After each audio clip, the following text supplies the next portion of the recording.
What's going on, everybody? You tuned in to another episode of Off the Yard, my series on the organization I was in. And, I'm on vacation, but I'm always working, man. I'm working to bring you guys this serious content that everybody, not just youngsters, need to hear. The world, the society that we live in needs to hear.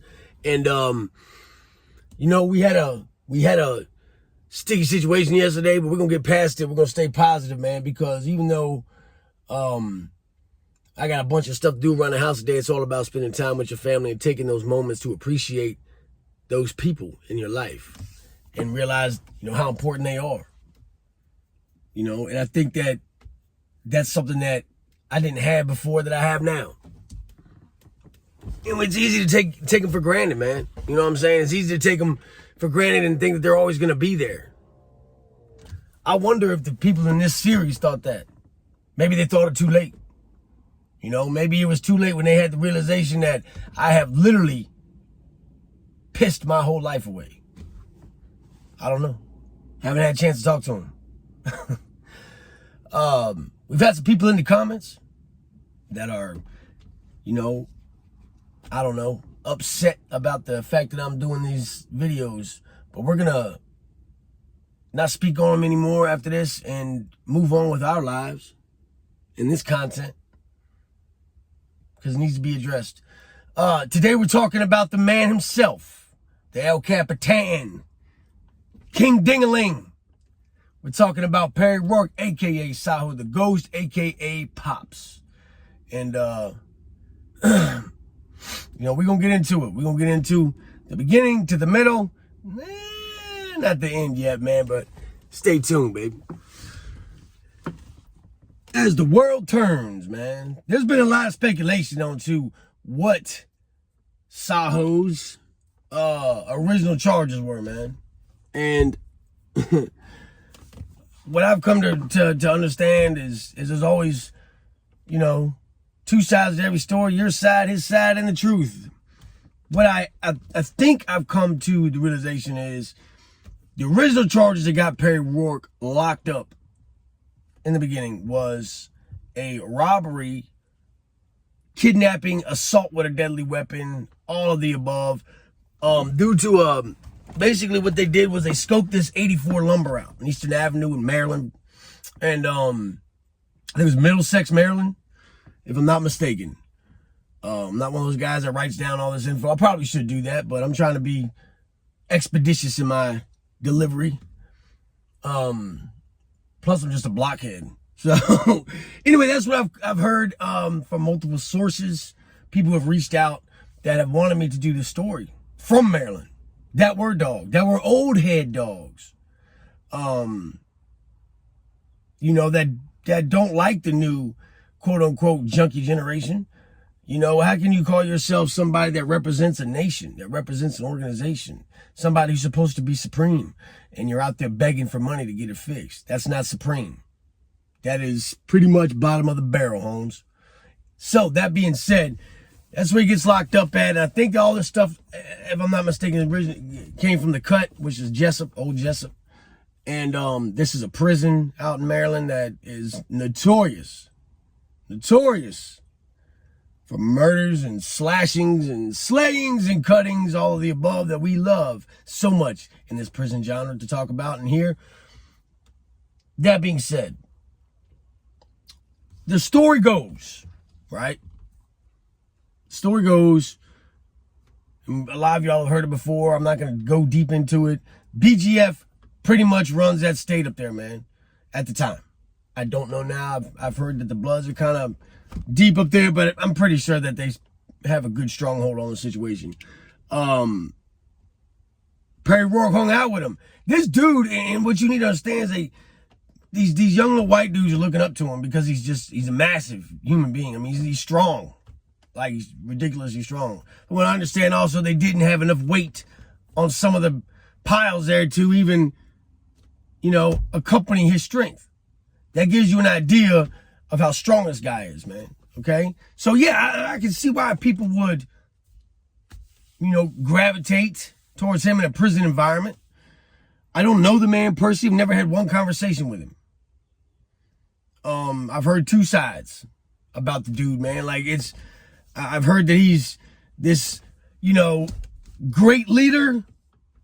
I've heard that he's a dope fiend. I've heard he's all types of stuff. But people are always going to talk. And I'm not going to say nothing about the man directly if I don't know. So I'm not going to get in any of these videos and say, oh, he did this because Jimmy Sweeney told me that. Because I know Jimmy Sweeney and Perry Roark hate each other. Okay, so we'll get into that in a little bit too. That being said, he respected, I think, what the BGF was doing.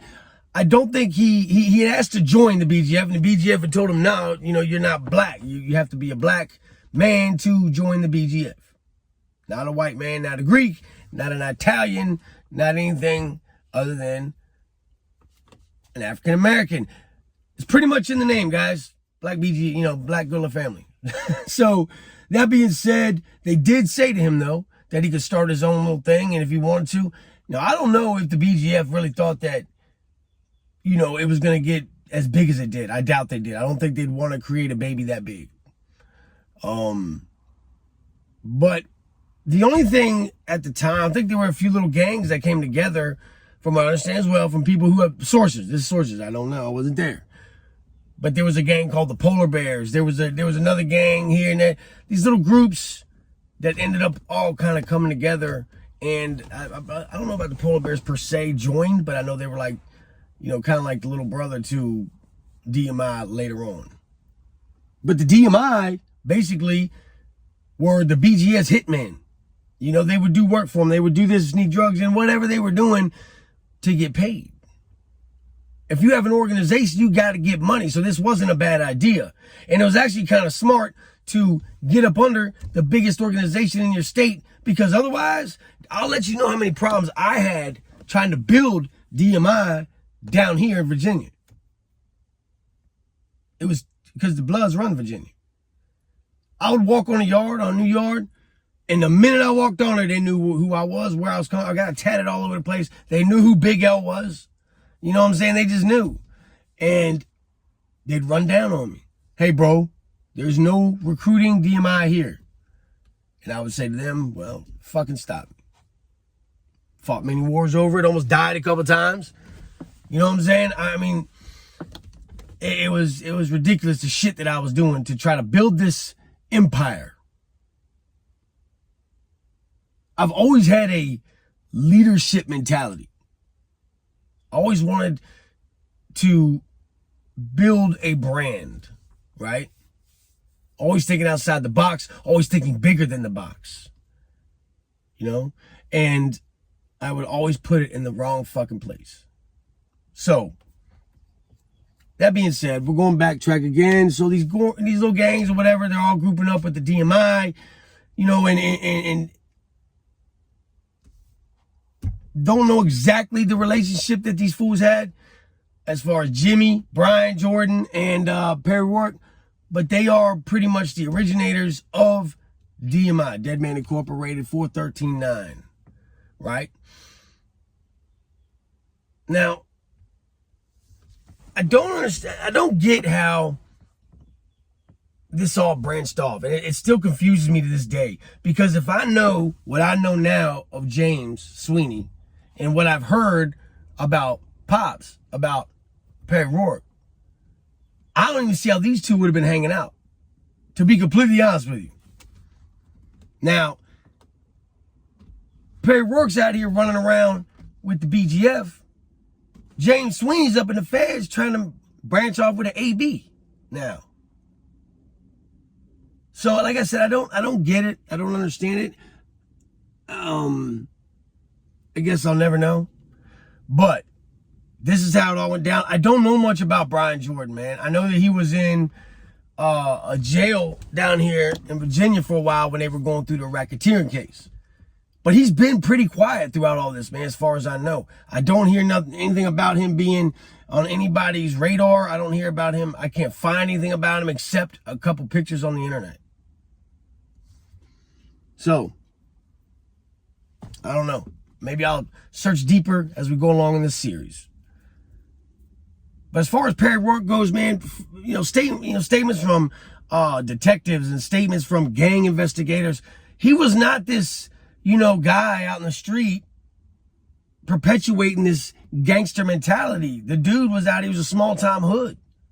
He was a, mom and pop run of the mill criminal, right? And I've stuck his picture in this video. I'm going to put it somewhere. You'll see he's got a kind of a weird mullet thing going on with a pullover flannel that you get at Walmart. I mean, this is not a dude that you see as being this larger than life human being. But in prison, in an environment where the alpha male is the strongest male, not always the smartest male, that can kind of change the tides, right? You think about your safety and your protection. And a lot of guys that are young and easily manipulated will fall into that trap of following a fucking blockhead around, dude. Even though the dude that is making all the decisions isn't that smart. And I'm not saying that's what he is. I'm saying that this is what I've seen in my time incarcerated. That being said, guys that have done a lot of time usually can think for themselves, or they will be around people who are more intelligent than brute, because brute will eventually get you stabbed. You can be the biggest bear in the woods, but if you got 10 dogs chasing you, you're going up a fucking tree. So as they're getting this organization together, man, there's been also two different versions of how this goes, and I'll give you both very quickly, very expeditiously, like I said. One side says that Perry Roark wanted just numbers, and he got this dude Mike Quinn to just recruit everybody, right? Recruit who you can. We just want numbers. I feel safe with numbers. Not always good, and the reason being, you don't know who you're getting. And I'd rather have 4 quarters than 100 pennies, guys, every day. They don't call special forces and these little smaller groups, Navy SEALs, they don't call them elite for anything. For nothing, I mean. They call them elite because they are elite. The other side said Sweeney was the guy doing that. From what I gather from Sweeney, which I'll go put this out there. Sweeney will always, James Sweeney, I was in direct contact with James Sweeney. I did directly have access to him in our conversations, and this is why I, can speak on this. James Sweeney is the type of dude who's always going to put himself on top, whether he was or not. He's not one of those people that's accountable. He has blamed everybody for his downfall and demise. Forget the fact that he's got multiple murders. Forget the fact that he is a fucking psycho, right?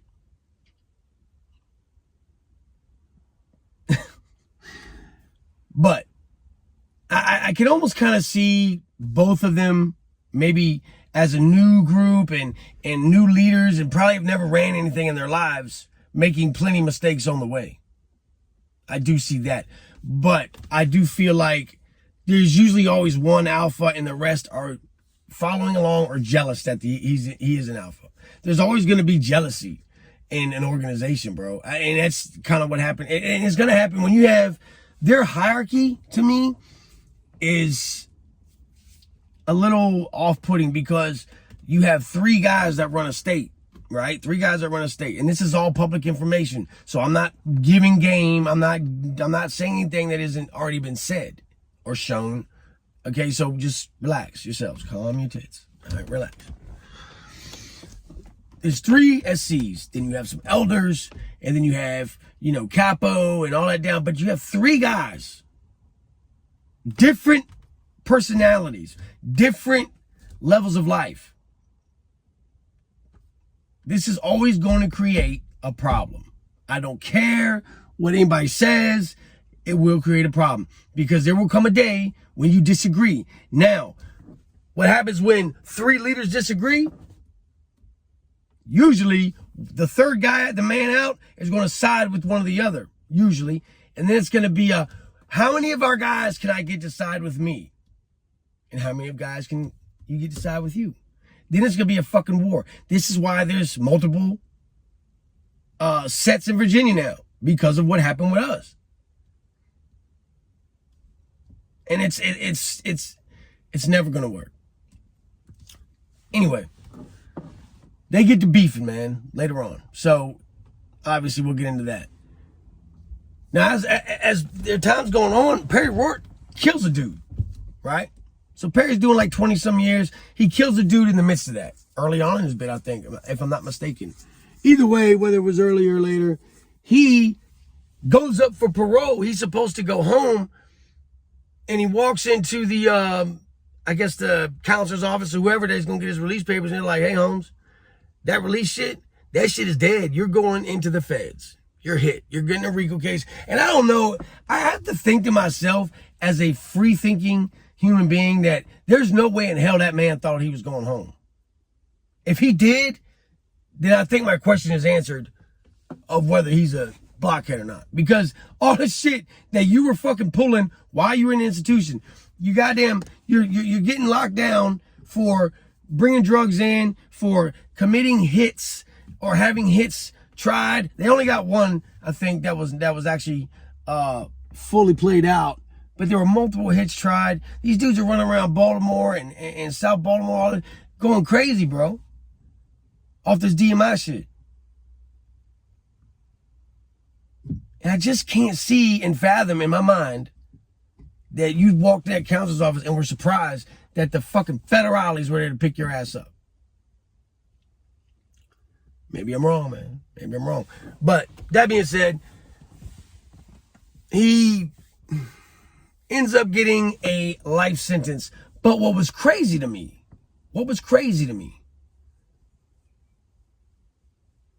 and still kind of baffles the mind, is that there's a lot of people like that in the comments or even to this day that hold him up so high, like, oh, he's D for life. Da-da-da. You know that Perry Roark walked into a federal courtroom. Just hear me out. Walked into a federal courtroom and denounced all ties to Dead Man Inc. Said that he was no longer a part of it. I've heard some people say that he was forced out.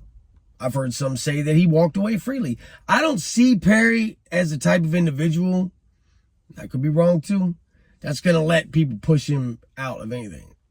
Especially something he built. And he was, and knowing that about the man, what I've heard about the man, I just don't see him doing that. But there's always his side and the truth, right? So I don't know. I wasn't there. All I can speculate on is that I know that dude he's a monster. He's a beast, and I don't think his pride would have let him do that. He currently resides in Colorado ADX. And I'm going to tell you this, the last time I talked to Sweeney, that's where he was headed, from Lewisburg. He was at Lewisburg in the shoe, locked, slammed down 23 hours a day, headed to ADX. And I asked him, this is coming straight from the horse's mouth. I said, hey, Jimmy, what's going to happen if you and Pops run into each other? How's that going to play out, dog? His answer to me, it's going to be like two lions fucking meeting. Now, you got Sweeney, who, from guys that I've talked to that's been locked down with him very recently in Lewisburg a couple years ago. I think he went to ADX back in like 18 or 19-ish, or maybe even 17. But they said that man will sit in that fucking cage and do burpees for hours and hours and hours. That guy has got more cardio than anybody I've ever seen in their life. Not a big guy, not a real big guy. But then you've got this other mammoth of a human being, Perry Roark, who, as you can see in the pictures, is a giant. I wonder how that does play out, if it has played out. And we just don't know. A lot of things happen in prison that we don't hear about. I'd like to imagine that if they really believed in all the shit that they were telling everybody around them, if they truly believed in it, that they would have walked on that yard, dapped up, what's up, homie, long time no see, let's work this shit out. But we all know that didn't happen, did it? No, that didn't happen.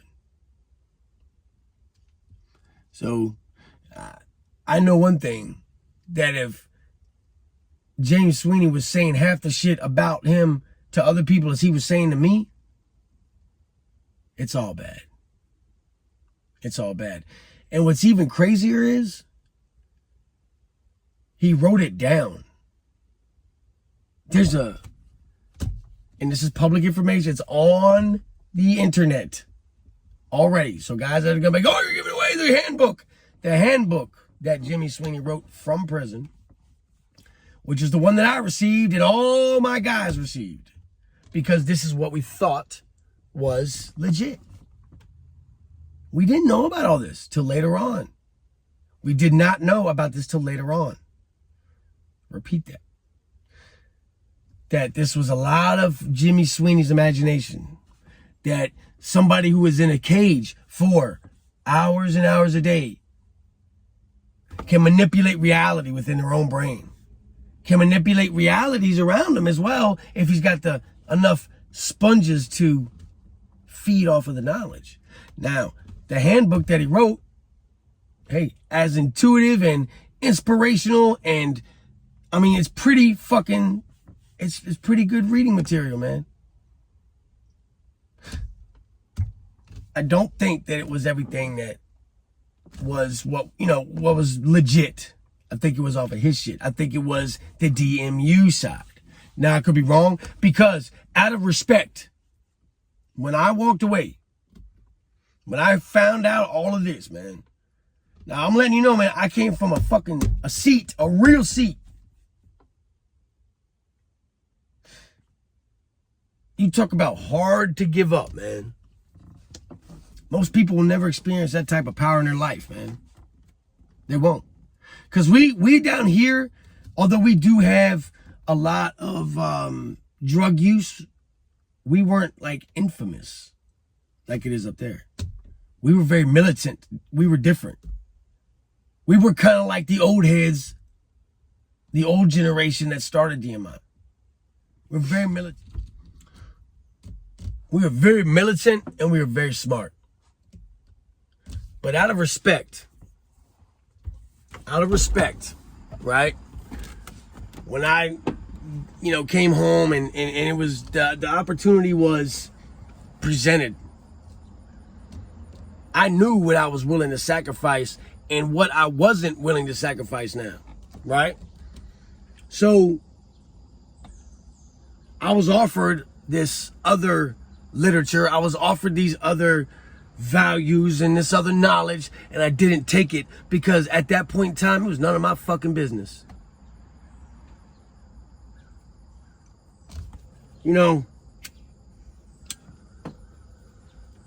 It's a shame, dude.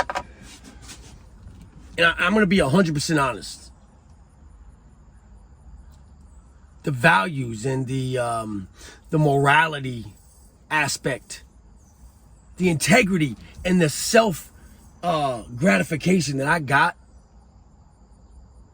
when I lived by these laws was enormous. It was the most, I had never felt so powerful internally. And it wasn't about being a rank. It wasn't about having guys around me. It was about what I was learning from myself. This is the upside. This is the upside. And this is what intrigues and brings people in. And you know what's even more messed up is that I truly believe that a lot of these leaders go into this with the good mindset. A lot of these organizations were built upon core values, man.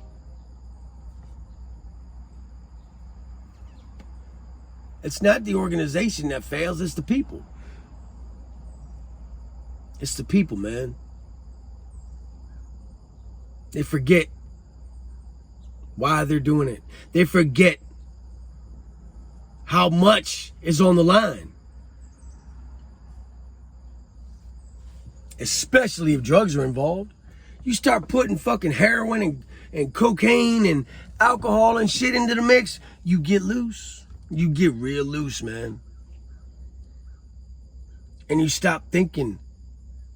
You just do.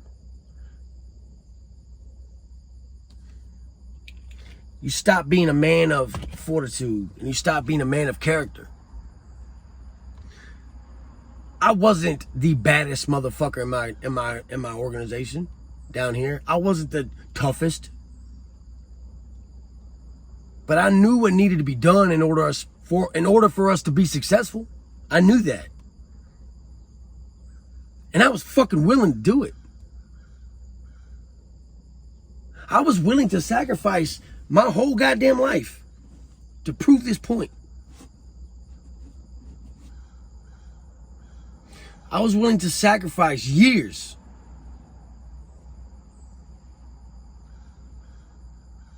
Because I believed that what we were doing was making men better. Making better men, stronger warriors. Dude, I fucking thought of myself as a warrior, man. Like I was going out on a battlefield. When I walked on that prison yard, I didn't see, a softball field. I didn't see a basketball court. I didn't see handball. I saw a fucking gladiator arena, dog. That's really what the fuck I saw.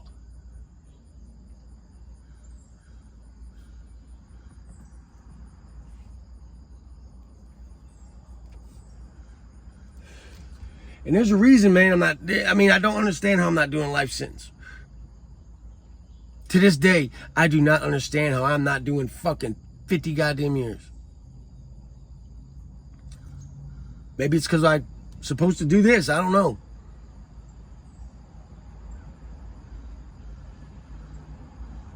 I was a different human then.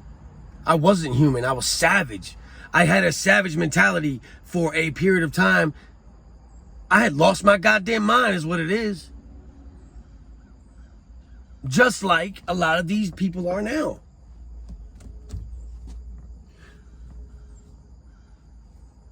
But I started to notice something. I started to notice that these guys who had sacrificed so much of their lives, these OGs, these kings among peasants, supposedly, right? Because once again, I'm a free thinker. Always have been. I just started to see the gapes and the holes in the personalities. I started to see the bullshit that goes along with it. Because we're only human.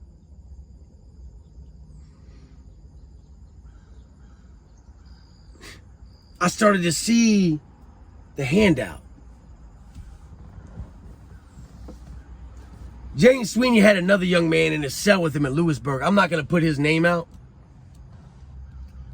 But he's a pretty fucking high-ranking member himself. I wrote him a few times, talked to him a few times. And young dude. I remember the first picture he ever sent me. I'm going to try to find it too. It's a picture, and up there, because they're slammed down, they don't have like regular pictures. They have these like, basically these Xerox pictures of themselves. It's black and white, it's grainy, it's ass. But that's what the best you get when you're slammed the fuck down on the feds. Awesome. Anyway, this is a picture. He's got his hands up like this. He's looking at it like this. I was like, what the fuck is this? Some type of new sign that we're doing? What it was,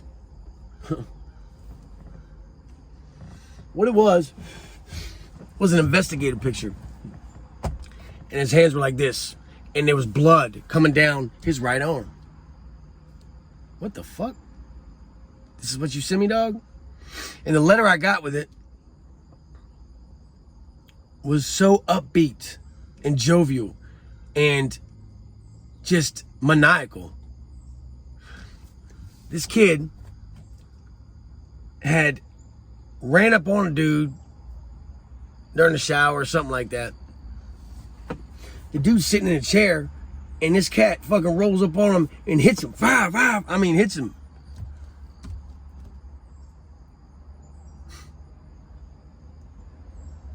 Obviously for Jimmy. Took the fucking pictures that the investigators took for his case, for his street case that he's getting, because he's got 100 fucking years already. It doesn't matter who he stabs. And was bragging about it in the letter.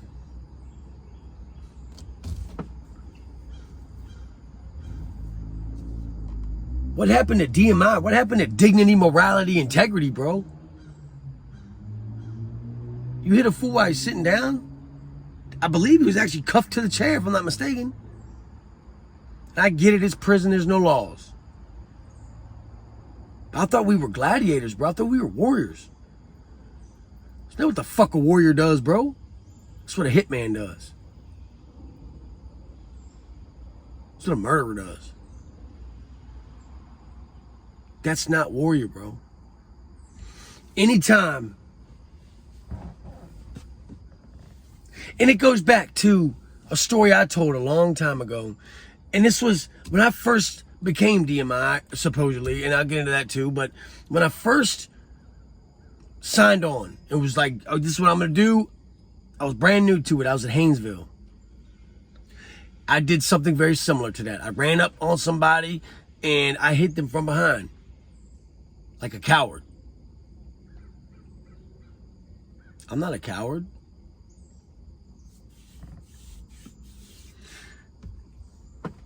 And by this point in time, this was years later, you know, through the bid or whatever, and I had changed. There was no more. I even told my guys, we will always fight straight up. Straight up, man. If we're gonna be warriors, we're gonna be warriors. Because I wish somebody would explain that to me. Because in the beginning, I was just a sneaky little fucking thug. But by now, I was something else, man. I wasn't afraid to face anything head up. Bigger, stronger, massive numbers.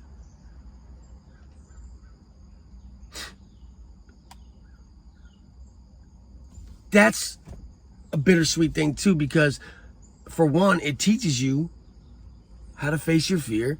And I think that men should be taught this aspect in life in a more positive way. That's why we have jiu-jitsu. That's why we have Muay Thai. That's why we have classes that you go to. So you're not standing on a fucking level 4 yard, running around like you're William Wallace. But that's what it was to me. And obviously that's what it was to this young man. And I don't think that he had understood the gravity of what he was doing.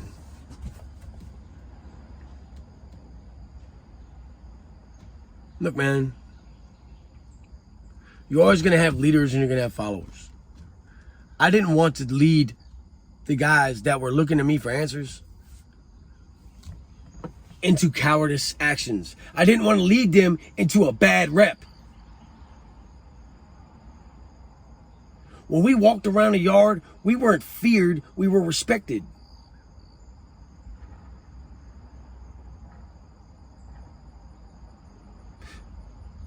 There might have been 10 of us at one time, but we were 10. We were a problem.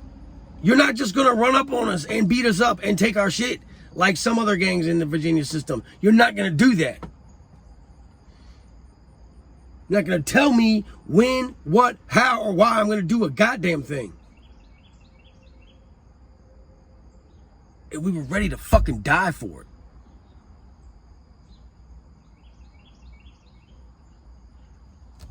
For what?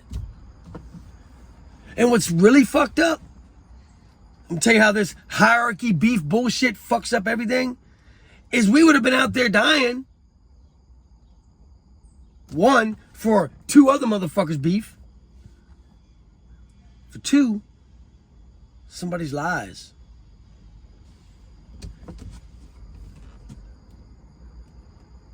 And just like that, if this is for you young people that watch this channel, I might just be some old, past his prime convict. But I know a thing or two about this shit. A manipulative leader will listen to you. He'll listen to you talk. He'll listen to your problems. He's going to act like he genuinely gives a fuck about all of it. And he's going to use it against you. You might not see it, but he's going to be using it against you because he's going to use it as a barrier breaker to get him to do what you want him to do. Or he wants you to do. He's going to take everything you told him. He's going to absorb it. Hey, youngster, come walk a track with me. I know because I did it.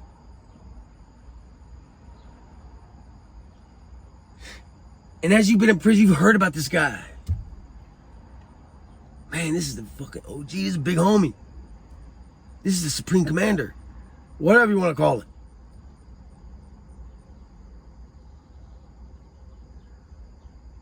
So they're already looking up to the guy. And the only thing on their mind, just like any good son, because most of these dudes ain't got daddies, man. And that's what they want to do. They want to impress their daddy. Because that's how they look at us. They look at us like a father figure. And you can do one or two things with that. You can lead this man, this kid, in a very positive direction. Teach him how to be a man, the best you know how to. Teach him how to survive this prison shit so he can go home to his mom and go home to his old girlfriend or whoever. Maybe his newborn baby. Or you can send him down a path that fucking ensures he never sees them again. So who's really at fault here? Is it the youngster or is it the leader? I guess both, but we all know deep down who's pushing the buttons. You know, towards the end, I wouldn't even recruit people no more, man. I didn't want them to be a part of it. I told them don't be a part of it. So, backtracking to what I was saying, I started to see the holes. I started to understand that I was being manipulated too. That I was holding as a man in his 30s. I'm holding this man up so high. Get the fuck out of here. That free thinking came back. You must be a free thinker. You have this beautiful brain, this awesome thing in your head. Use it, motherfuckers. It ain't there just to fucking get you through the day. Learn, you know, embrace intelligence, man. It's a beautiful thing.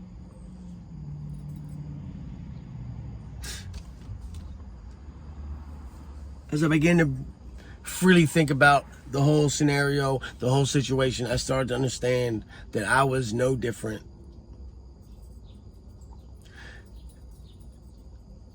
I made sure that everybody around me knew I was no mythical fucking creature that was impervious to death or 100 fucking years. And I'm gonna tell you, we have this thing in Virginia, man, and my city here, Richmond, used to really stand on it. Now it's not so much. Now there's a lot of gangs in Richmond, but back in the day, it was just a city. You were not allowed to gang bang if you were from Richmond. The old heads stood on it, but now the old heads are old. Can't be fucking vibrant for so long, man. Eventually you just get old and you die. And you wither away, and your thought process will wither away with you. And the new generation will take over. And we could say, well, it's on us, but it ain't on us. It's on everything that these kids are growing up around. They're seeing, they're learning, they're watching. The TikToks, the Instagrams, and all these social media elites who are promoting this bullshit have never day one stepped foot in a prison and fought wars. Trust me, they haven't. And you know, it's funny to me, you see all these rappers and all these guys that are so gangster on the street. Oh man, they are the hardest motherfucker on the world, on the planet. And got these little 10, 12, my own kids looking up this bullshit. And you know what? When they get locked up, they're crying the blues.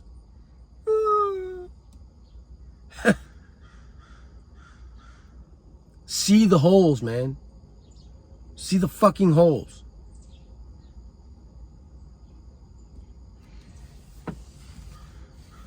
I'm sure for Perry Roark, man, at the end of the day, one, had a 20-year prison sentence as a man, as an old, he wasn't young. Might not have been able to see the end of that. Maybe he knew he wasn't going home. I know guys like that. I've seen them.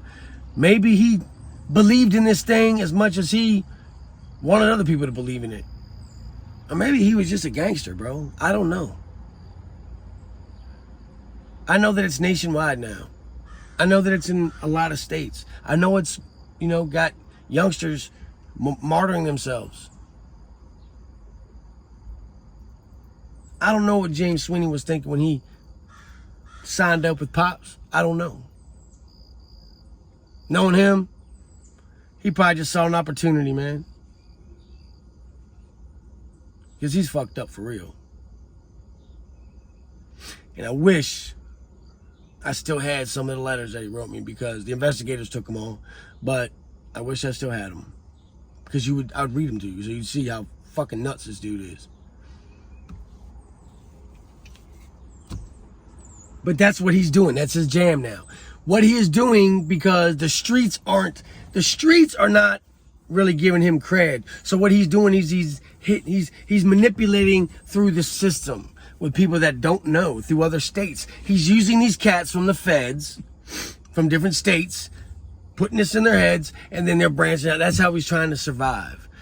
What he's doing is he's trying to make himself a living, make himself a little profit, because he does ask for money from all of us.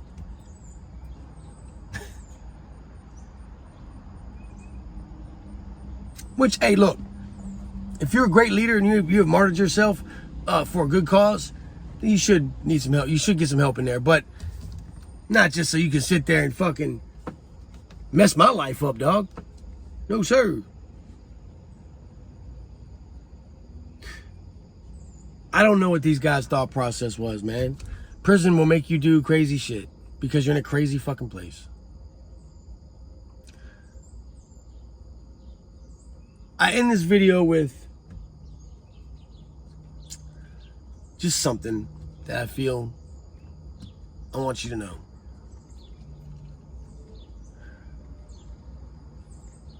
I started gangbanging pretty old, 32 years old. And if a 30-plus-year-old man, grown-ass adult, can be manipulated and thought to be something he is not, then think about how easy it is for a kid to be. Parents need to really watch who and what your kids are up to. Like, watch who they're around, man. And if you smell it, get the fuck out of there.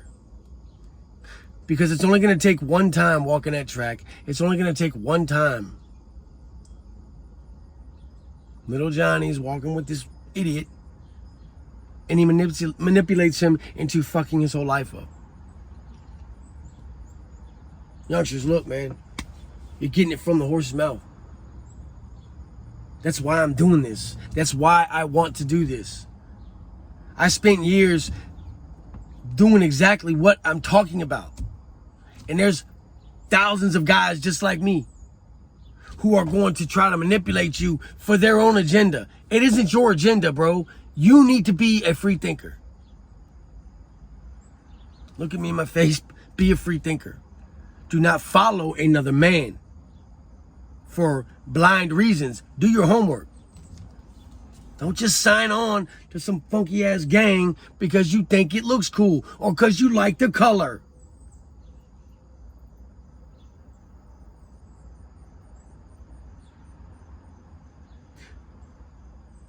I don't want to see you 45 years old coming out of prison talking on YouTube. Okay? Go out there and live your life, man. Now, this was an introduction to Perry. A little bit of James. The next video will be on Jimmy. What I know of him. Probably get into some of the history, and we are going to dive further into the day that they decided to let fools walk away. And whoever didn't want to be in DMI could walk away freely, which to me was just a way to get out the weak motherfuckers. People that didn't believe in this and that. I want to make a disclaimer too real quick before I end this video. I know there's people that think that I'm bashing said individuals in this video. I'm not. I'm just speaking facts. I'm speaking what I know. And like I say, if I don't know them personally, I'm not going to put bad bones on them. That's out of respect. So that's first. Second is, I'm not doing this for the cops. I'm not doing this to get all this clout or whatever, man, because this isn't even people really don't even give a shit. Most people don't care about this organization. They don't. It's not that serious. It's not one of the reputable organizations, and the reason being is because of the people that are in it. That's just facts. If you have, you know what it is, dude. So that's also, this is not, I'm not trying to bash another. I'm trying to do this for youngsters. And if you are somebody who has been down this road, then you'll understand why I'm doing it. The pain that's come with it, the loss, the heartache you've caused your family. And don't you sit there and look me in my face and tell me you wish you had made better decisions. Because you do. Straight up. You guys have a good afternoon. I'm going to drop this video, man. I'm going to go ahead and drop her. Alright? Much love. Gladiator Gang. Salute. And as always, stay sucker free, ladies and gentlemen. We'll catch you on the next one, man.